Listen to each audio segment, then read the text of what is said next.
Euronews. Las noticias. Deportar inmediatamente a los refugiados sirios es lo que ha propuesto Austria. ¿Qué tal? Bienvenidos a Euronews hoy. Europa debate el futuro de los sirios en el continente con posturas muy diferentes. Alemania, por ejemplo, pide prudencia. Hay más de 1 millón de sirios en este país. La Unión Europea está muy dividida por este asunto, mientras que el nuevo gobierno interino de Siria termina de instalarse. Ya controlan el principal aeropuerto. Y la comunidad internacional le da un voto de confianza pese a su pasado criminal y terrorista. Más cosas. La Unión Europea va a reforzar su apoyo a Ucrania en un momento clave, cuando Donald Trump está prácticamente mudándose a la Casa Blanca. El bloque lo hará mediante el modelo danés, financiando la producción conjunta de armas. Y una cosa más, Donald Trump es el hombre del año para la revista Time. Son nuestras principales noticias del día. Y además, este jueves. Más grupos se han unido a las manifestaciones en Georgia contra la suspensión de las negociaciones de adhesión con la UE. Rumanía y Bulgaria obtienen la plena adhesión al espacio Schengen, pero con una condición. 3/4 partes de los diputados del Parlamento Europeo llevan una doble vida. Aumenta la explotación infantil en las minas ilegales de Nigeria. China podría estar detrás de muchos casos. La nueva administración de Siria ha tomado el control del principal aeropuerto internacional del país después de que las fuerzas de seguridad del gobierno de Bashar al-Assad y su personal se retiraran, lo que provocó la suspensión de vuelos. El aeropuerto no ha estado en funcionamiento desde entonces. Ahora, los miembros de seguridad de la Alianza Rebelde han tomado el control del aeropuerto internacional de Damasco con la esperanza de restablecer la seguridad, la sensación de confianza y la legitimidad necesarias para reiniciar los vuelos que salen de la capital. En otros lugares del país, la vida está volviendo poco a poco a la normalidad, con algunas tiendas abriendo de nuevo y gente paseando por los mercados. Los bancos y las instituciones gubernamentales también han reabierto sus puertas. En las plazas públicas, algunas personas siguen celebrando el regreso de miles de sirios desplazados desde países vecinos, mientras el jefe del gabinete de transición sirio, Mohamed al-Bashir, hacía un llamamiento a los que estaban en el extranjero para que regresaran. El primer ministro en funciones de Siria, Mohamed al-Bashir, ha expresado en una entrevista que ahora es el momento de que su pueblo disfrute de estabilidad en un intento de mostrar las intenciones del nuevo líder sirio, el islamista Abu Muhammad al-Julani. La situación sigue siendo extremadamente cambiante y aquí hay múltiples actores que pueden desempeñar un papel en la configuración del futuro del país que aún no han revelado sus intenciones. Esto demuestra que al menos en una primera fase no veremos una inestabilidad prolongada, sino un intento de hacer que Siria funcione de algún modo como un Estado. Por otro lado, el propio Julani habla de un periodo post-transición bastante largo hasta que veamos elecciones en Siria. Si Tahrir al-Sham se va a transformar en un actor más político, pasando de un coordinador de operaciones paramilitares a una figura política, está por ver. ¿Qué puede significar esto? ¿Buscará aliados? ¿Recurrirá a personal de su organización si se convierte en político? ¿Y quién más entrará en esa ecuación? ¿Veremos un modelo similar al de Afganistán? ¿Cuál será el papel de las potencias occidentales y especialmente de las que actualmente tienen una gran influencia como Turquía? Hay muchas preguntas, pero ahora mismo todo gira en torno a Julani. Israel, que ha bombardeado restos militares en Siria, pretende crear una zona defensiva en la frontera sur del país vecino tras invadir nuevamente los Altos del Golán, una meseta en territorio sirio muy próxima a Damasco. El gran interés tanto para Israel como para Estados Unidos es que Siria no se convierta en lo que era en 2011, que no se cree una oportunidad estratégica para que otras organizaciones como el ISIS se apoderen del territorio y desarrollen un nuevo Estado terrorista. Muchos de los 14 millones de sirios obligados a huir tras la guerra civil se preguntan si podrán finalmente regresar a su patria. Pocos días después de la caída del régimen de Bashar al-Assad en Siria, los ministros europeos de Interior discuten qué sucederá con los miles de refugiados sirios que residen en Europa. El comisario de Interior y Migración, Magnus Brunner, ha señalado que aunque se fomentan los retornos voluntarios, aún es demasiado pronto como para hablar de deportaciones forzadas. Por otro lado, el ministro del Interior de Austria ha insistido en la necesidad de empezar a preparar el escenario cuanto antes. Ahora debemos preparar las cosas que sean necesarias. Por un lado, suspender los procedimientos y posteriormente empezar a preparar ya devoluciones y deportaciones. No se puede esperar, hay que trabajar. Por el contrario, la ministra alemana de Interior comparte la postura de Brunner y aboga por esperar a que la situación en Siria se estabilice. Además, ha destacado las importantes contribuciones que los refugiados sirios han hecho en Alemania. Pero también quiero subrayar una vez más que las personas que trabajan en Alemania procedentes de Siria hacen una importante contribución aquí. Por ejemplo, en las instituciones sanitarias, como las enfermeras o los médicos. Tenemos muchos médicos procedentes de Siria en Alemania. Son bienvenidos a quedarse en Alemania y son bienvenidos siempre que respeten la ley y trabajen aquí. Alemania, que en los últimos años ha acogido a más refugiados sirios que cualquier otro país de la Unión Europea, enfrenta ahora la presión de sectores conservadores que exigen su retorno en medio de la campaña electoral.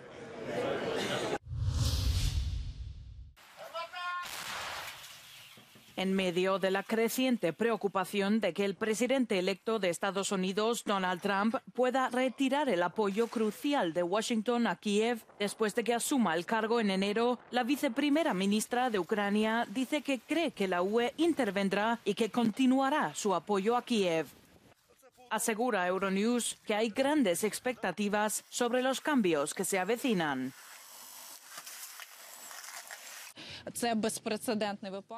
Es un caso sin precedentes que 3 miembros de la Comisión Europea sean responsables de la seguridad y la defensa. La vicepresidenta Kallas, el comisario Kubilius y el vicepresidente Séjourné, responsable de la política industrial de defensa. Esto significa que vamos a ver cambios muy importantes. Y también habló en una reunión con miembros del Parlamento Europeo sobre el modelo danés de producción conjunta con la industria de defensa ucraniana, un modelo que deberían aplicar también otros países. El modelo danés, iniciado por Dinamarca, financia la industria de defensa de Ucrania para reforzar su autosuficiencia militar. El mecanismo de financiación tiene como objetivo fortalecer la base industrial de Ucrania en Europa. De camino a Bruselas me reuní con el ministro de Asuntos Exteriores y el ministro de Asuntos Europeos. Básicamente, la presidencia polaca se apoya en el trabajo de la Comisión Europea. Hasta ahora solo he oído que la presidencia polaca se centrará en cuestiones de seguridad. Desgraciadamente, no tengo datos concretos tras esta conversación. Se espera que el apoyo militar y financiero continuo a Ucrania sea una de las principales prioridades de Polonia para la próxima presidencia rotatoria de la UE. Pero esto no significará necesariamente la adhesión de Ucrania a la Unión Europea. Polonia ha sido uno de los partidarios más firmes de Kiev desde el comienzo de la invasión a gran escala de Rusia y un partidario vocal de Ucrania en todo el mundo. Las protestas continúan en Georgia, donde más grupos se han sumado a los miles de manifestantes que salen a las calles de la capital cada día para manifestarse contra la suspensión de las negociaciones de adhesión con la Unión Europea hasta el año 2028. Mientras continúan las protestas en Georgia, grupos de diversos sectores organizaron manifestaciones diarias en distintos lugares. El día 14, los estudiantes, profesores y maestros se concentraron frente al Ministerio de Educación. Mientras tanto, los funcionarios y científicos también han celebrado sus propias manifestaciones en diferentes lugares pidiendo nuevas elecciones y la reanudación de las negociaciones de adhesión con la Unión Europea. Tras sus manifestaciones, marcharon hasta el edificio del Parlamento de Georgia, donde se unieron a la protesta más multitudinaria. Las manifestaciones no muestran signos de disminuir, ya que los georgianos se mantienen firmes en su exigencia de cambio y vuelta al camino de la integración europea.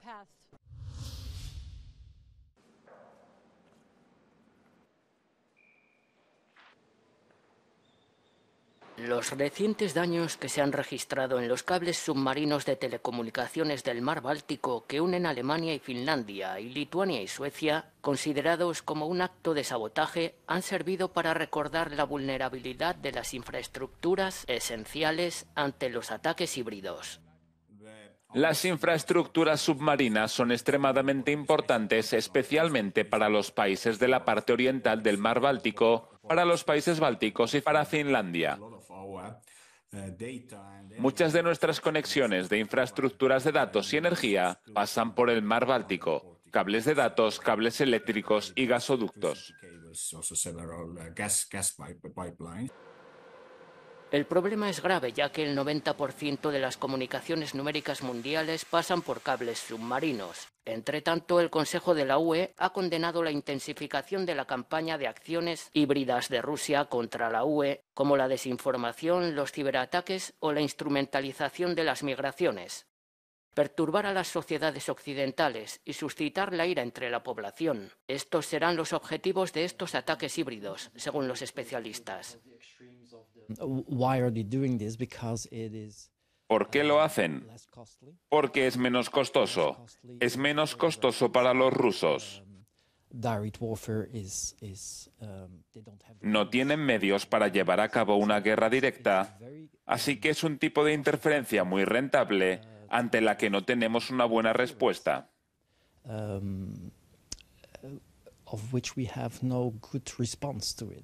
En mayo, el Consejo de la UE aprobó un marco para coordinar la respuesta de la Unión Europea a las acciones híbridas. En particular, prevé el despliegue de equipos de intervención rápida en caso de amenazas híbridas.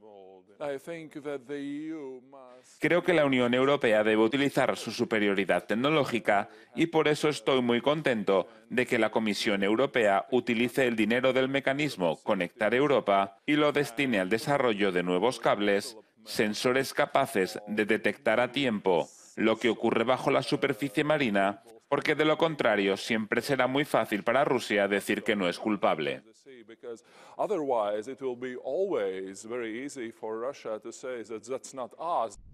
Ya en 2016, la OTAN había declarado que sus países miembros podrían invocar el artículo 5, que permite acudir en ayuda de un miembro atacado si uno o varios de ellos eran objeto de acciones híbridas. La Unión Europea ha emitido el 15º paquete de sanciones contra Rusia. Este se centra en los recursos que el Kremlin utiliza para eludir las restricciones occidentales a su comercio de petróleo, una fuente importante de ingresos que resulta crucial para financiar su invasión en Ucrania. En 2022, la Unión Europea introdujo un tope al precio del crudo que prohibía a las empresas occidentales prestar servicios a los petroleros rusos que superasen este límite. Para evitarlo, Moscú empezó a utilizar barcos viejos y en mal estado que utilizan certificados de propiedad y seguros que escapan al control del G7. A Bruselas le preocupa que el mal estado de estos petroleros pueda provocar un desastre ecológico tras una fuga. La conocida como flota en la sombra también ha sido acusada de prácticas engañosas como la transmisión de datos falsificados, la desactivación de sus transportadores para ocultarse ante los satélites y múltiples transferencias de barco a barco para ocultar el origen de los barriles de crudo. Kaja Kallas, vicepresidenta de la Comisión y alta representante para las Relaciones Exteriores de la Unión Europea, se ha felicitado por este nuevo paquete de sanciones.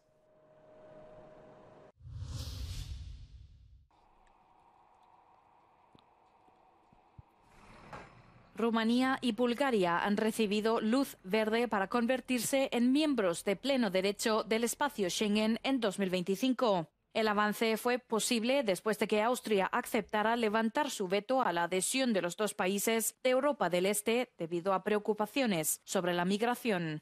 En la práctica, el acuerdo significa la abolición de los controles en las fronteras terrestres interiores, pero algunos controles se mantendrán. Aunque prácticamente serán miembros de pleno derecho a principios de 2025, habrá algunos controles fronterizos internos colocados por Hungría en la frontera rumana y luego también en la frontera entre Bulgaria y Rumanía durante al menos 6 meses. De hecho, el espacio Schengen está pasando por un momento delicado, con al menos 8 países reintroduciendo uno tras otro controles fronterizos temporales. Entre ellos Alemania y más recientemente Países Bajos, que alegaron un riesgo de migración irregular o delincuencia transfronteriza. Esta experta asegura que se trata de una clara señal política a la Comisión Europea. Parece que cada vez más países utilizan controles fronterizos. No sé si existe o cuán real es el riesgo y cómo de efectivos son estos controles fronterizos. Y en realidad puedo responder a las razones que se exponen en las notificaciones. Pero supongo que también sirven como una herramienta para decir al público nacional que estamos haciendo algo. Los controles fronterizos internos pueden no ser tan invasivos, pueden ser solo como controles aleatorios en la frontera. El espacio Schengen nació sobre la premisa de que las fronteras exteriores se reforzaran y los Estados miembros pudieran confiar en su cumplimiento. Pero cuando se trata de migración, esta confianza ha sido cuestionada por algunos Estados miembros y a algunos les gustaría creer que la implementación del Pacto de Asilo y Migración podría revitalizar el espacio sin visado de Schengen. Los camioneros búlgaros están contentos. Este jueves han expresado su alegría en la frontera griega después de que los ministros de la Unión Europea acordaran permitir que Bulgaria y Rumanía se integren plenamente en el espacio Schengen. Llevamos mucho tiempo esperando este momento. Debería haber ocurrido hace mucho tiempo. Solemos hacer cola aquí durante 2 días. Si no hay control fronterizo, nos ahorraremos muchos nervios y retrasos.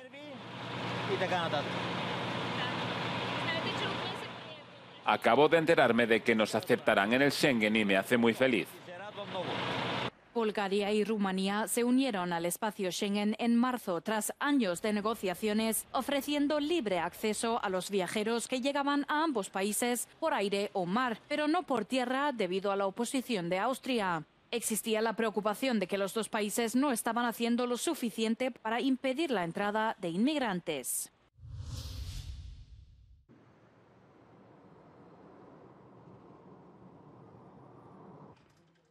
Tres cuartas partes de los diputados del Parlamento Europeo llevan una doble vida. Según un análisis publicado este jueves por la ONG Transparencia Internacional, el 74% de los eurodiputados tienen un segundo trabajo. En el caso de las actividades remuneradas, encontramos una estimación de 6,3 millones de euros, que es una cifra bastante sustancial, y encontramos hasta 14 eurodiputados que potencialmente ganan más con sus trabajos paralelos que con su salario como eurodiputados. Los diputados de derecha y de centro tienen más probabilidades de tener trabajos secundarios remunerados que sus homólogos de la izquierda. Los diputados alemanes, rumanos y franceses declaran los ingresos más elevados. De las 1.700 actividades enumeradas, la mayoría implica la pertenencia a juntas directivas de empresas u ONG. A veces los eurodiputados tienen actividades vinculadas a empresas de consultoría o bufetes de abogados. Debemos prohibir todas las actividades que puedan tener una implicación o impacto en la política pública europea o que puedan verse afectadas por la política pública europea. Solo así podremos prevenir realmente los conflictos de intereses. Las declaraciones también deben ser verificadas proactivamente por el Parlamento Europeo o, mejor aún, por un organismo externo, es decir, una verificación independiente de la Administración. Estas actividades paralelas no son ilegales y los eurodiputados subrayan que son útiles para mantener vínculos con la realidad fuera de la Cámara. Por último, aseguran que no hay ningún conflicto con sus deberes diarios como eurodiputados. En el norte de Nigeria, la minería de litio está experimentando un rápido crecimiento impulsado por la creciente demanda de este mineral para la fabricación de baterías de vehículos eléctricos y teléfonos móviles. Sin embargo, esta nueva frontera de la industria minera tiene un alto coste humano y social. Los métodos empleados son tan rudimentarios como peligrosos. La razón por la que me metí en el negocio es para poder cuidar de mí mismo, de mis esposas e hijos. En general, me ayuda a cubrir mis necesidades. La minería ilegal funciona en Nigeria gracias a las redes de compradores y vendedores y a la poca legislación del país. Sé que las actividades mineras son peligrosas y hay desventajas, pero cada profesión tiene sus propias desventajas, incluida la conducción, y la muerte es impredecible. Alguien podría ir en moto y un conductor podría atropellarlo y morir. Este negocio se ha convertido en una opción para los más pobres y vulnerables, incluidos los niños. Estos niños jornaleros van a diferentes sitios mineros a trabajar, pero cuando alguien viene y los ve trabajando, buscando qué comer, los ahuyentan. Pero como tenemos el privilegio de contar con explotaciones mineras, si los niños vienen a mi mina y encuentran litio que puedan vender y alimentarse, les diremos que sigan adelante y traten de sobrevivir. La Organización Internacional del Trabajo estima que más de 1 millón de niños trabaja en minas y canteras de todo el mundo, un problema especialmente grave en África. Tocando la campana de la Bolsa de Nueva York, Trump ha celebrado su aparición en la portada de la revista Time, que le ha nombrado este jueves Persona del Año. El empresario y político ha protagonizado en 2024 una sorpresiva remontada electoral, pasando de ser un expresidente que se negaba a aceptar su derrota de hace 4 años, envuelto en numerosos escándalos, a ser el próximo inquilino de la Casa Blanca. Trump, que ya fue portada de esta revista en 2016, lo considera un tremendo honor. Hace años falsificó la portada y colgó una edición manipulada en sus campos de golf cuando todavía no había sido elegido Persona del Año.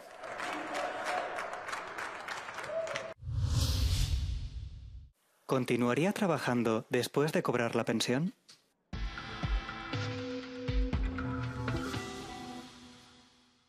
Alrededor del 13% de las personas en 2023 siguieron trabajando durante los 6 meses siguientes al cobro de su primera pensión de jubilación. Entre estos trabajadores, aproximadamente la mitad mantiene su empleo anterior, mientras que el resto también hizo ajustes, como cambiar de trabajo o reducir su jornada laboral. El mayor porcentaje de personas que siguen trabajando se registró en los países bálticos, Estonia con un 54%, seguida de Letonia con un 44,2% y Lituania con un 43,7%.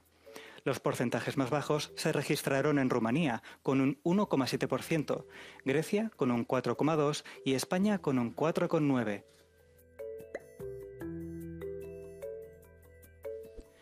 Casi 2/3 de las personas que siguen trabajando dijeron que disfrutaban de su trabajo y de ser productivos, o que lo hacían por necesidad económica.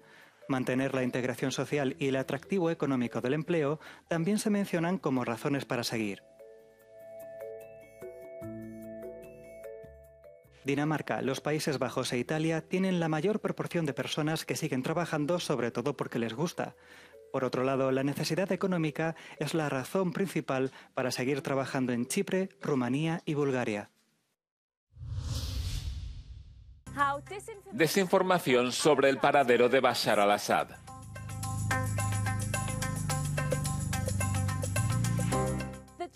El dramático derrocamiento del presidente sirio Bashar al-Assad proporcionó un terreno fértil para la difusión de desinformación en las redes sociales. Muchas se centraron en el paradero de al-Assad. Fuentes del Kremlin han confirmado que al-Assad llegó a Moscú el pasado domingo tras huir de Siria cuando los rebeldes tomaron la capital, Damasco. El portavoz del Kremlin, Dmitry Peskov, ha sugerido incluso que el presidente Putin concedió personalmente el asilo a al-Assad por razones humanitarias. Pero antes de que se confirmara que estaba en Rusia, circuló información falsa sobre la supuesta muerte de al-Assad en un accidente de avión en las montañas sirias. O que había huido a la capital de los Emiratos Árabes Unidos, Abu Dhabi. Un medio de comunicación húngaro informó falsamente de que al-Assad llegó a Hungría, lo que obligó a un portavoz del gobierno a desmentirlo. Otra foto ampliamente compartida que detectamos en X, Facebook y TikTok pretendía demostrar que Al-Assad y su esposa se encontraban en Moscú. Pero una búsqueda inversa de imágenes muestra que la foto procede de imágenes tomadas en febrero de 2023, cuando Al-Assad y su esposa visitaron un hospital en Alepo tras el terremoto en la frontera de Siria con Turquía. Aunque ya se ha confirmado que Al-Assad se encuentra en Moscú, todavía no se ha publicado ninguna prueba fotográfica que corroboren la afirmación del Kremlin. Fuentes del Kremlin se han negado a revelar su paradero concreto y han afirmado que el presidente Putin no tiene previsto reunirse con él. El New York Times ha citado a funcionarios iraníes que también confirman que Al-Assad se encuentra efectivamente en la capital rusa.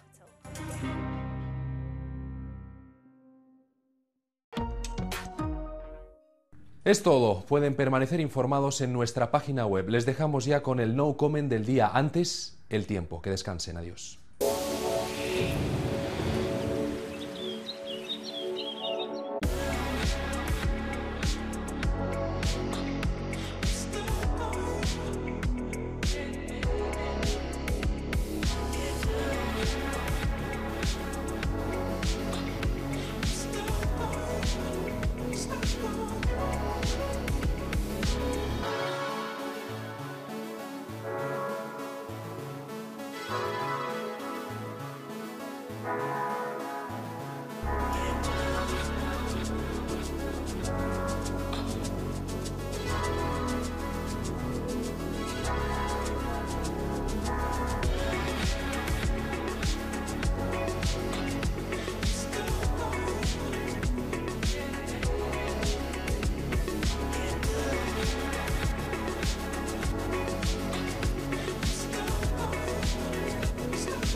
Let small and big dreams come true.